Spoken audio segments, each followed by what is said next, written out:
Here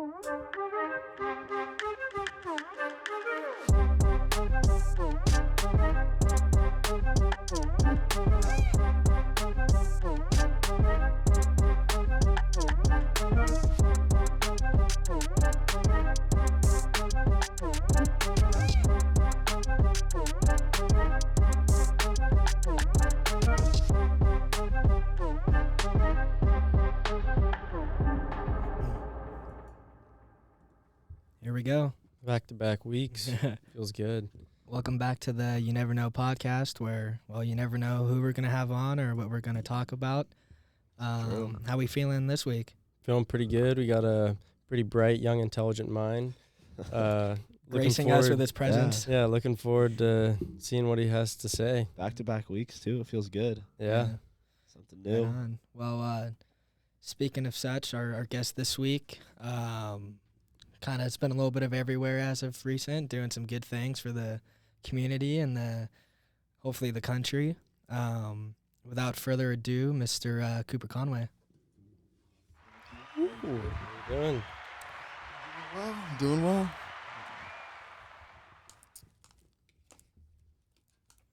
How do you get these to work?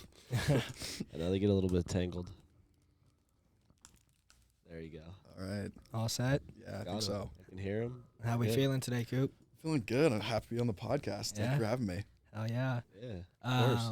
Yeah, so kind of just as usual, as we know, you're Cooper Conway, a senior here at Boise State. Before we kind of jump into that, why don't you just give us a little bit of your background growing up in the Couve and kind of what led you to come into BSU? Yeah, so I grew up in Vancouver, Washington, across the river from Portland, Oregon. I went to a small private Christian school basically my whole life. My dad was my teacher all 4 years of high school. And For like every class? no, not every class. Oh. It was a small school. We only graduated 49 students. That was my whole class, and like 6 of them came out here to Boise. But I went to, he was my English teacher. Okay. So he taught me how to write, which is what I'm doing now. That's cool. Yeah, he's awesome. Shout out Chris Conway for sure.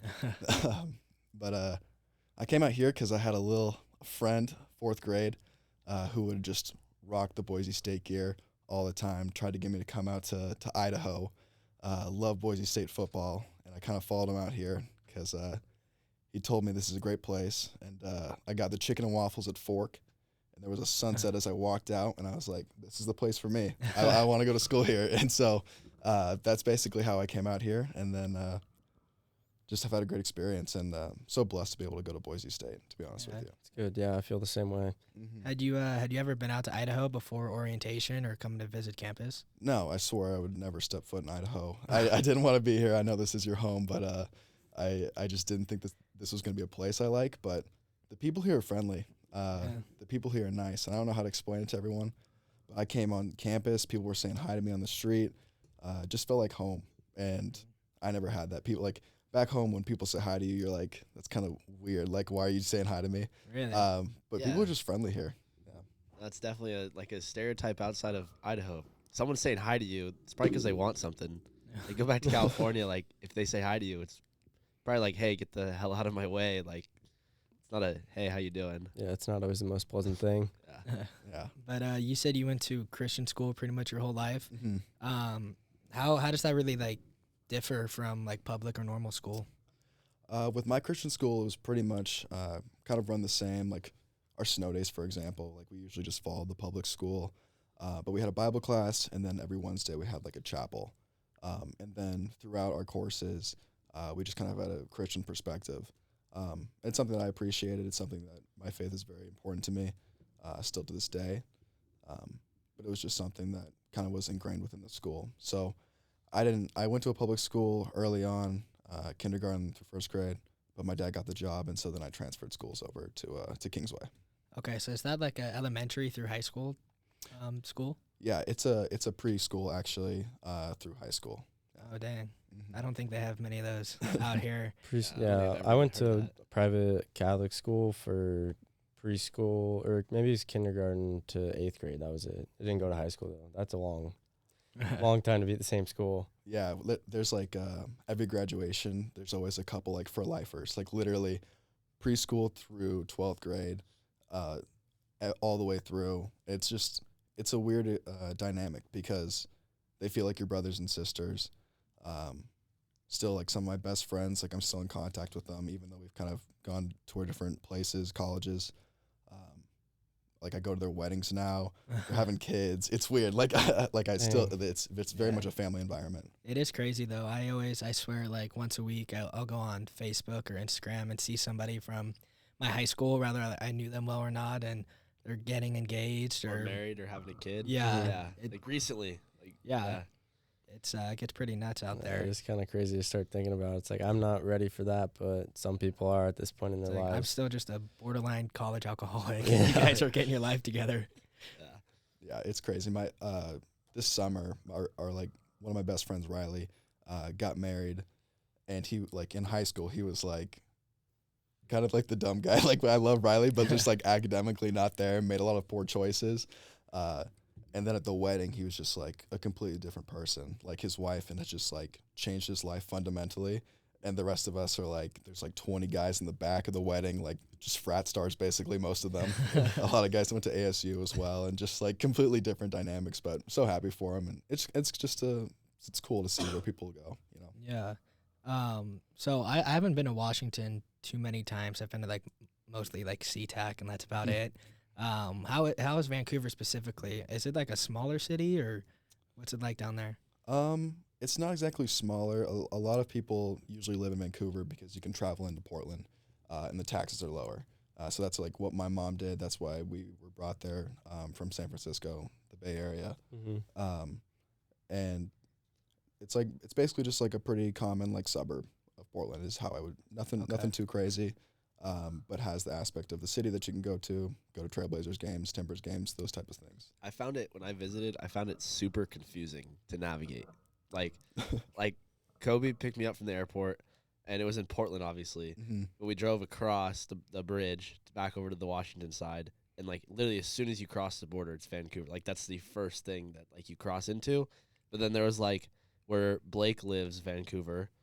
Like I guess I don't know if that's still considered Vancouver, but then there was like where we went and ate that night. I don't remember the name of that restaurant. It was some burger place that's like, you know, Vancouver, like a staple. Burgerville? Yeah, Burgerville. Yes. And like, but like that area was like so different. I was like lost the whole entire trip. It seemed very big and spread out, but maybe living there, it's not very big. It is a little spread out. It's a little weird because the city's right there, but at the edge of Vancouver, it's very rural. A lot of farms, but that's kind of changing. And then downtown Vancouver is basically my whole life was kind of a dump. But now they're really just revitalizing the area. So lots of change there recently. I'm glad they took you to Burgerville. That's like our In-N-Out. I think you were there.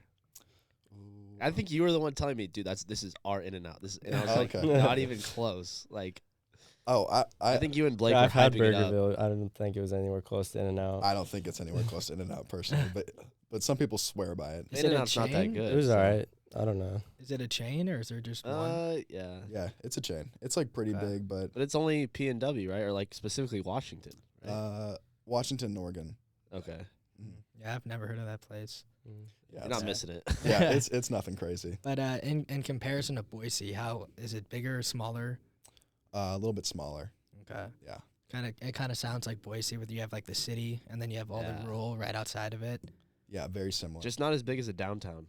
I guess the downtown would be the Portland part of Vancouver. Like, if yeah. you cut off downtown, Boise would be exactly Vancouver, I think. Yep. Okay. How far is Vancouver from Portland?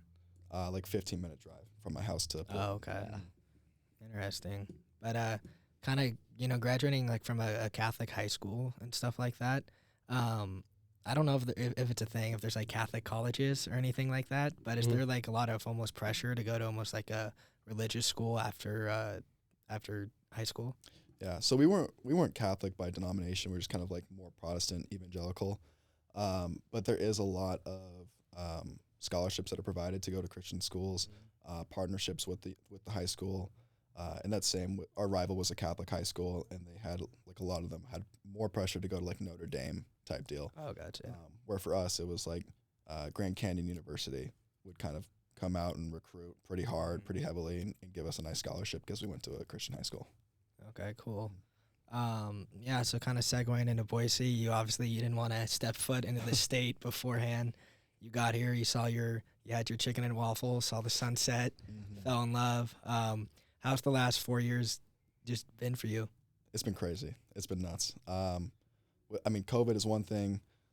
Life prior to COVID was weird as well. I came out here my freshman year, pretty standard.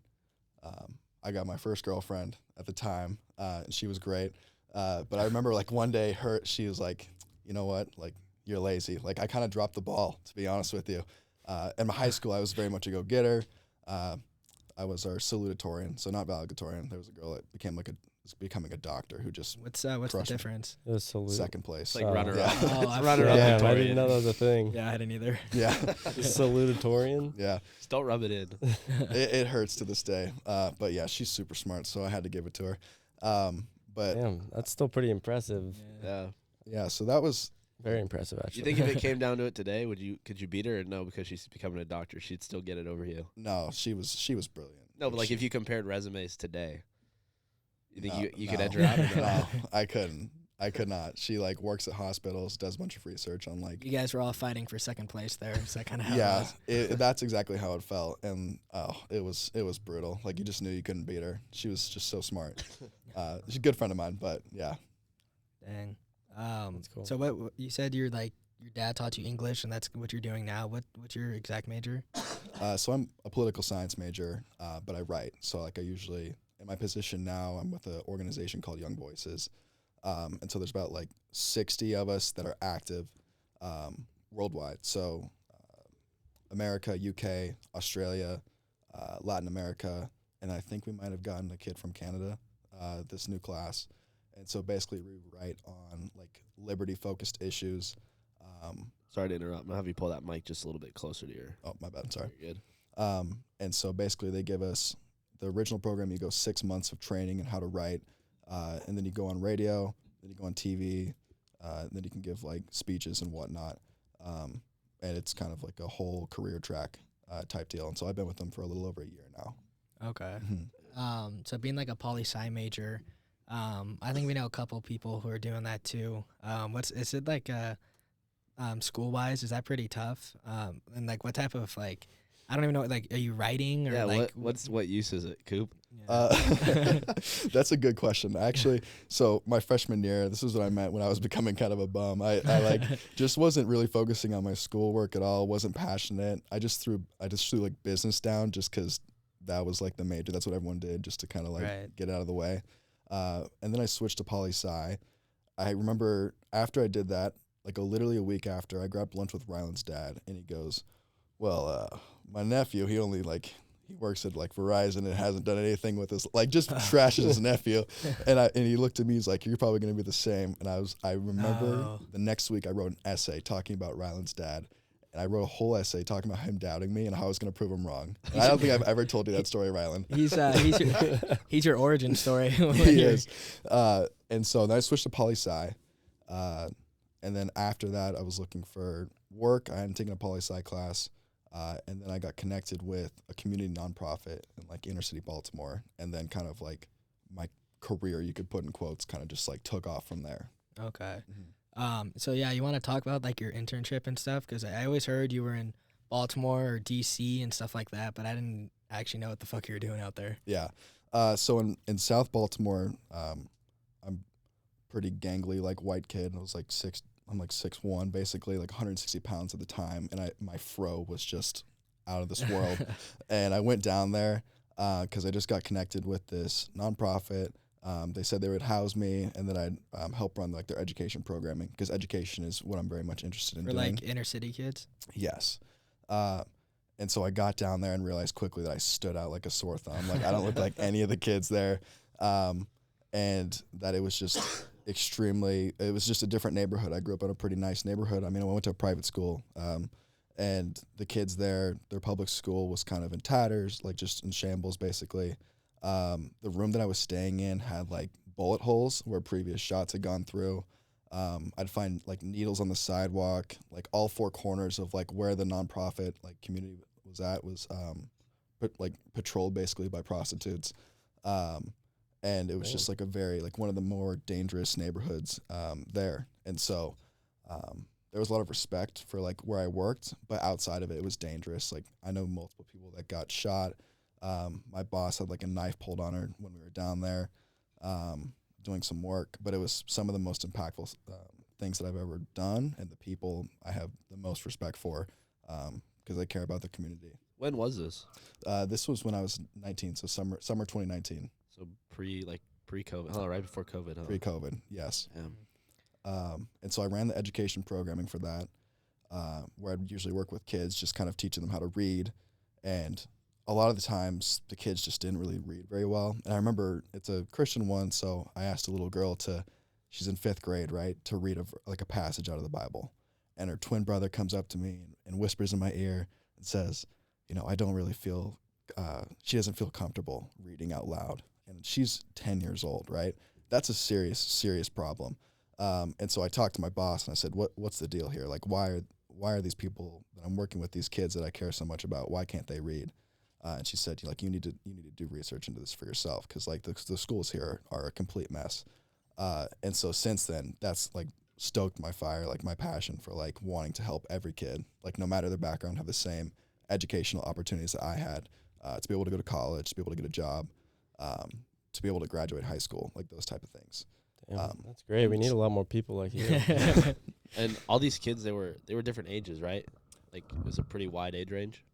Yeah, there was mostly elementary students and then some middle school students. Okay. Mm-hmm. I'm surprised like a nonprofit would let their like employees stay in somewhere like that dangerous, where there's bullet holes in the door and stuff like that. I mean, that was like it was. Or did you kind of know what you were signing up for? I knew what I was signing up for. Like it was on site, it was on campus, it was safe. I think that was for like those bullet holes were like from previous years. They don't have a lot of money, right? Like they don't have tons of funders to be able to donate and just give them all the money they need to like help these people in various ways, especially to fix a window. Like that's pretty trivial in the grand scheme of things. Mm-hmm. Yeah, they're probably trying to put the money to like better things, just all the education, obviously, instead of just getting a nicer place, probably. Yeah, like I can give you a little like info on what they do. Like every Saturday, they feed about 100 families and provide them groceries for the entire week for free. And they do it with like dignity. So they let the people go in and shop for themselves and let them choose instead of just giving them a bag and leaving. Mm-hmm. Like they'll talk to them, they get to know them. Right now, they just launched a new clothing business that's helping recently people that just left jail, give them some money, some work so that they can get back on their feet. They feed the homeless every Tuesday and Thursday, like a hot, warm meal, sit down with them, talk to them. They have the education programming for the kids. And they have, when I was there, they had 3 employees, a pastor of a church, his daughter, and then a guy named Tank. And that was it. They had How did he get that nickname, or is that his real name? His name's Matt, but he's just like short. He's just a built, tank. He's just a dude, like just built like one, Just you know. Dude. And that was all they had. They had little to no money, and it's growing a little bit now. But the amount that the impact that they had on that community is huge for what they have. Okay, and that was just the summer, right? Went out there for the summer. Okay. Yep. So you come back for your sophomore year. I didn't come back for my sophomore year. I was supposed to, and then I left Baltimore. About 2-week gap between that and then when school was supposed to start.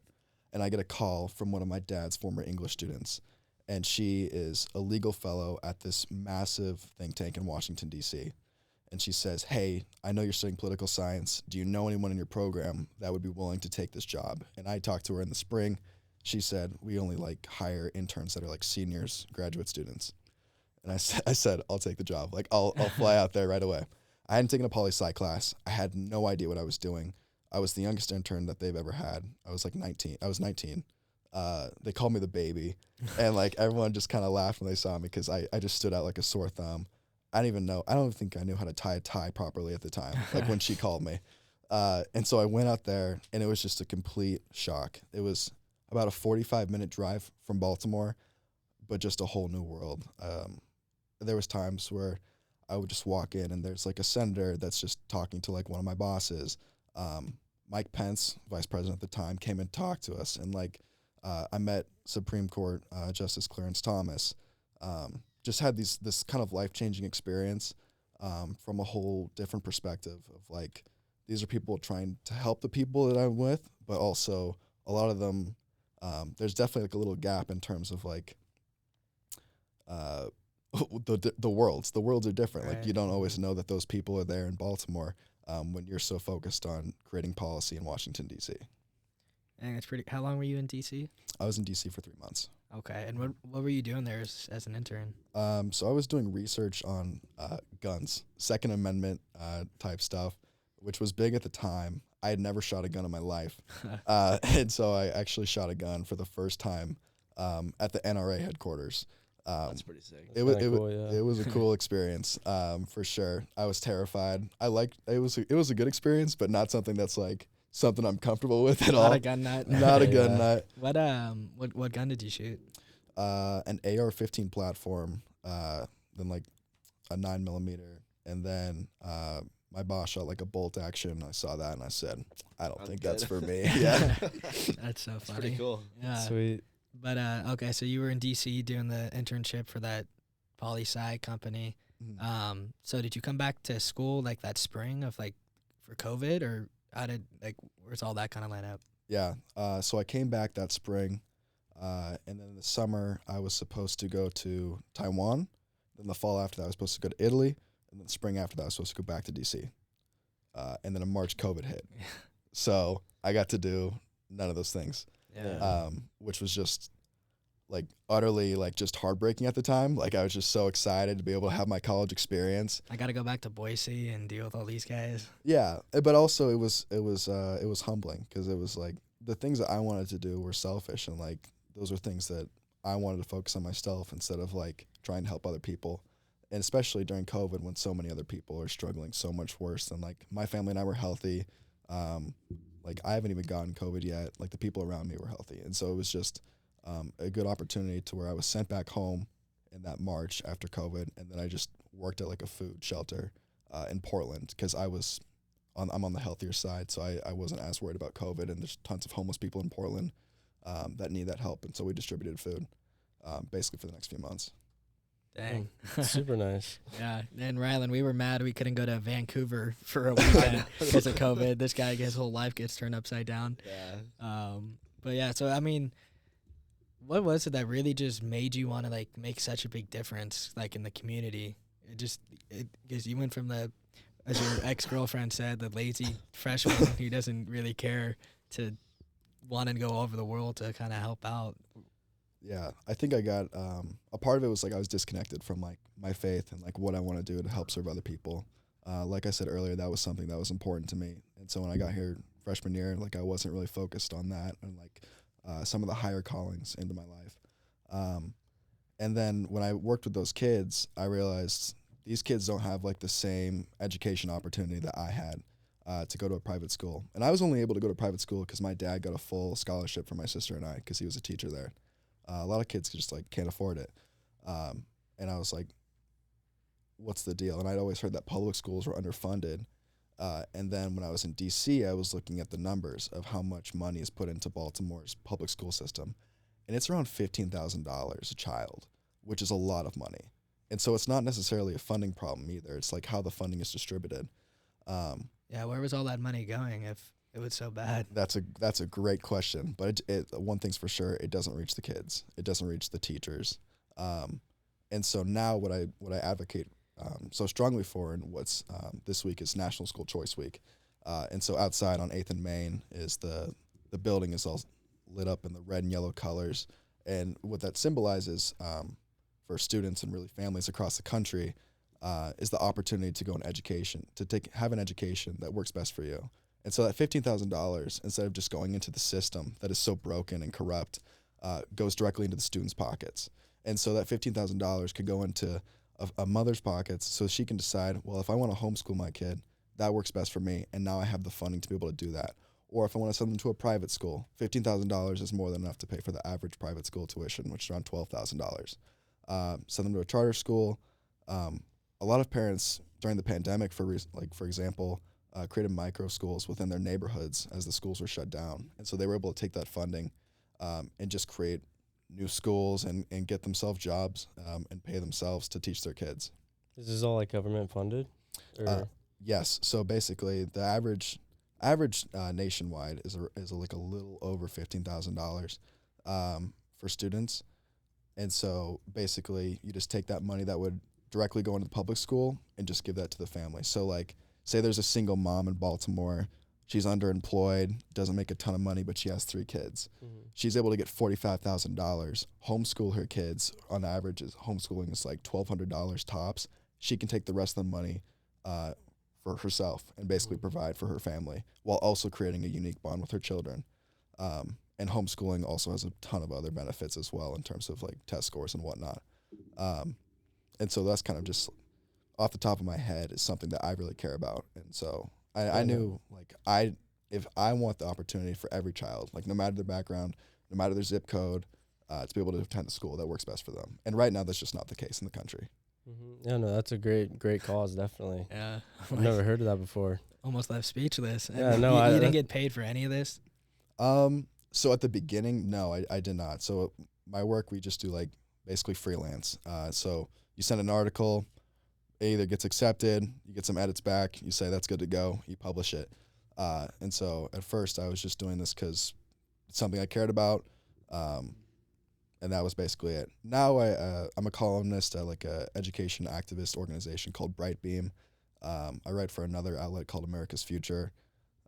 And then I contribute to other places, and they'll pay me a little bit of money, which is nice just to pay for groceries or food on the side. But I'd be doing it for free even if not. I only get that opportunity just because I've been at it for over a year now. What's been like your most biggest piece or like biggest contribution, would you say? Or like what's the one like maybe you're most proud of, or like, went to the biggest name? Yeah. The biggest publication that I've ever been in, like had my name published in, was the Wall Street Journal. And that was huge. You have the article? Like, do you like print it out or? It's like a little blurb. They let students be able to talk, and so I'm able to kind of do that. But the ones, when you ask like the most impact, usually it's like the local publications. And so last year, for example, Idaho had a bill up for school choice. Didn't get passed, unfortunately. I think it's going to be passed again. I think it's going to be passed this year. But I wrote something in the Idaho Press. People read that. I can directly say, this is the bill. This is how it's going to fund students. And that makes an impact. And so last year, 18 states passed education choice legislation, which changed like thousands of children's lives to be able to have access. So those, it's at the state level because schools aren't run at the federal level. Okay. Oh, so we don't have it in Idaho yet, the school choice? We have a little bit of school choice. We have charter schools, but we don't allow parents. We don't give parents direct access to the funds. No. Okay, that makes sense. So I'm curious. A lot of the people you like work and volunteer with, helping like the inner city kids and less fortunate and stuff like that, are a lot of them kind of coming from a place you do where it's like you grew up more fortunate and stuff like that, so you want to give back, or is it a lot of people who were kind of growing up, in the inner city and with not a whole lot of money and opportunity and want to make that change? It's a mix of both for sure. A lot of them, a lot of churches are very active in these communities, but a lot of the people there, like they work with the churches because they know they're effective, but they also want something different for like the people in their neighborhood and their community, and so it's definitely a mix of both. But both can be effective. It really depends on how you attack it. If you care, if you're there for the long haul, a lot of people like just kind of come in for a little bit and then they leave, which is fine. It helps a little bit, but I mean, I think of my boss, Mallory, and she's just there. And she's committed her whole life to this, and she's like 28 now, and she's fully invested. I think she's going to be the mayor of Baltimore one day, to be completely honest with you. And she's changed so many people's lives in this neighborhood. The mayor of Baltimore, that's pretty sick. I mean, that's what I think's going to happen, but we'll see. If she ever is, make sure to pull the tape and let her know you called it first. Yeah. Let's get her on the You Never Know podcast too while we're at it. Yeah, I mean, that just seems like just a crazy experience. I mean, obviously it was for you and kind of just life-changing. So where does that kind of take you next after you graduate in the spring? Yeah, I have a few options. It's all under the basic like foundation of not what I want to do, but like what I ought to do. Like what is the purpose that I'm doing these things? Because that's going to be providing the fulfillment.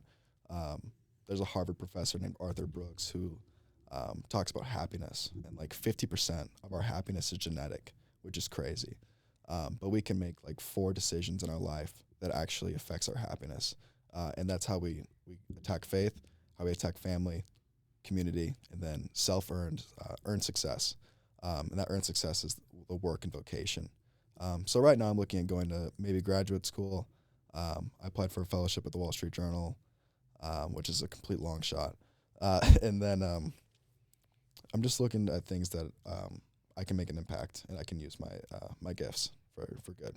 Right. Is there like one particular job or issue or anything you want to kind of, take forth and kind of be like your centerpiece for your career? Yeah, I think education and the school choice is something that's important.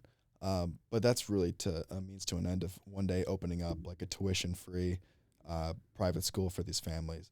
Especially if I could do it back in South Baltimore, that would be fantastic. That would be dream come true. I hit the goals of my life. I impacted the people I wanted to impact.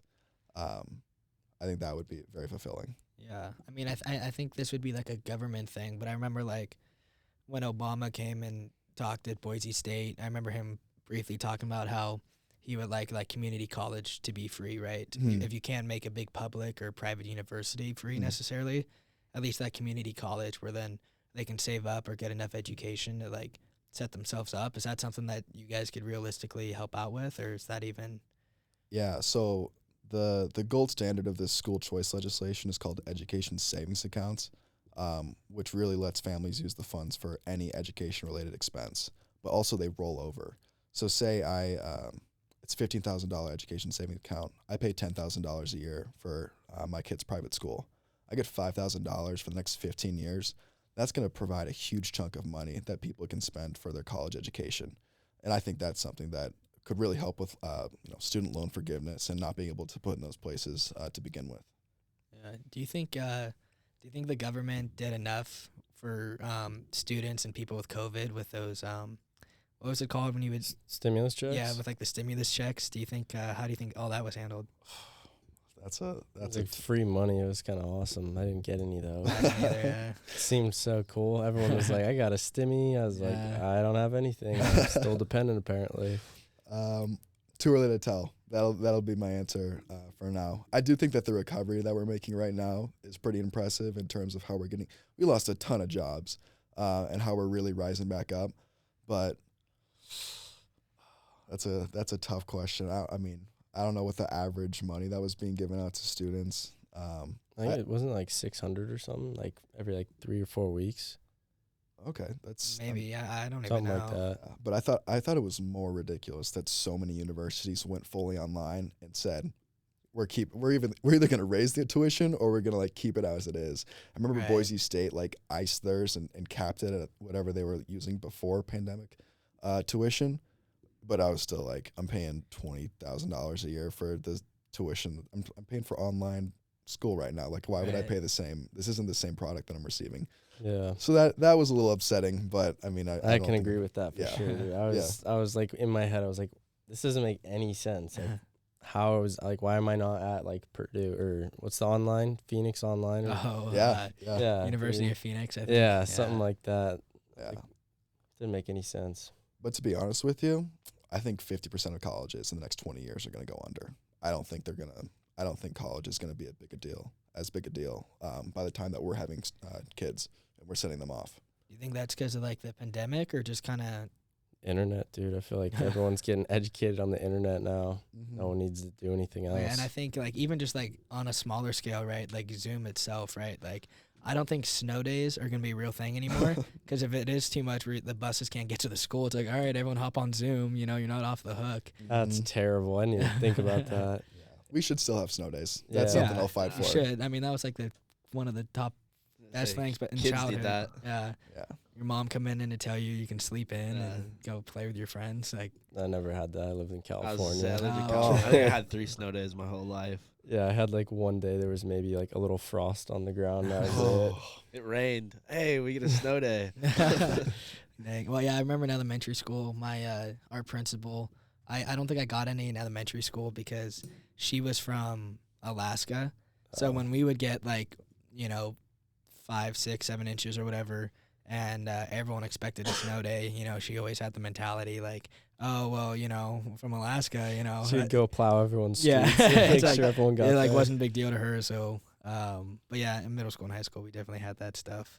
But Sweet. I guess just kind of on a lighter note for you, you live with our former El Presidente, former guest David Houston. I lived with him 2 years ago. We've talked a little bit about that, but how's your experience with living with him? I love living with David. I really, really do, because he's unique. For those that watch this episode, I'm sure you can tell that this person is not going to be like many people that you meet in your life. Just from his background, from his experiences working, from what drives him. I mean, he's fun. He's always got energy. He is an enigma. That's like how I think of him. Yeah. I mean, it's like the conversations that we have. I mean, I'll just like for a quick story. I was doing like second week into living with David. Couldn't sleep. I have some sleeping issues. I have a tough time sleeping. My brain's just like all over the place. But I was doing our dishes, 2 a.m. Music. I have my like noise canceling headphones on, and I'm putting the plate back in, and I look up, and there's David with a knife and underwear, like ready to like chop me up. Like he just hopped out of the shadows. Like some hibachi. Yep, he thought like I broke in and was stealing stuff from like our apartment, and I knew like I'm not messing with this dude. Like, No this way. guy is for real. Oh, so he knife. woke up and thought somebody broke in. Yes, and he was in his underwear. I thought you were gonna say you guys sat down and had like a nice conversation. I was about to say, because No. me and him would be up at 2 a.m. having nice conversations, but he never pulled a knife on me. Yeah. No, he pulled a knife on me like a second week into living with him in his underwear, and I was just like, "Oh, this is different." Like this is. Did you drop a way- dish or what happened? I just like jump a little bit, and I was like, "Dude, like I'm like, dude." I put my hands up. I'm like, I'm not stealing anything. He's like, "Okay, like we're good." That's so funny. That's awesome. Yeah, I mean, Good old David. yeah, good old David. He, What are your thoughts on his conspiracies? What's his most realistic one, you think? Dude, I don't know. I remember we watched it was the 20th anniversary of 9/11. Yeah. We watched a documentary like the night of 9/11, and then afterwards I looked over at him, and he was just so upset because they're not talking about like how Bush did it. And I was like, dude, I was like, I don't know about that one. Like, jeez, We're not gonna say it. Are you kidding me? everything's a conspiracy to that man. Most realistic. He makes a pretty interesting argument. He for- always has some points. I'll give him that. Yeah. He does always have points. Yeah, the JFK one. That's the Yeah. one that I'd say I'm like, maybe he's got a point. I I think I've heard that one too. I was like, oh, okay, I'm hearing you here. I think the Yeah. Denver airport one is the one for me. When he makes about how we're going like into like I've heard that one a lot though, like the underground stuff. Yeah. Is that the one you're talking about? yeah. Yeah, I've heard that one a lot, and I think Denver Airport just like looks like a swastika. It's kind of like creepy looking.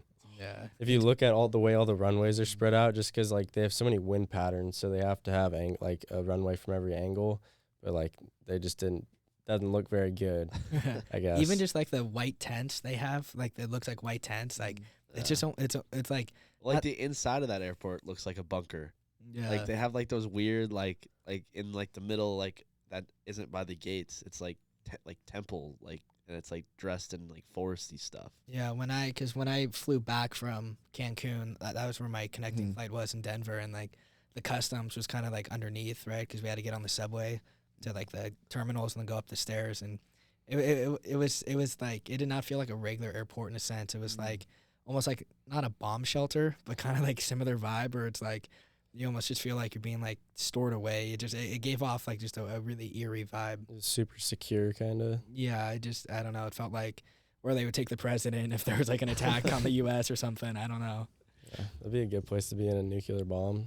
Maybe just go like 3 stories down.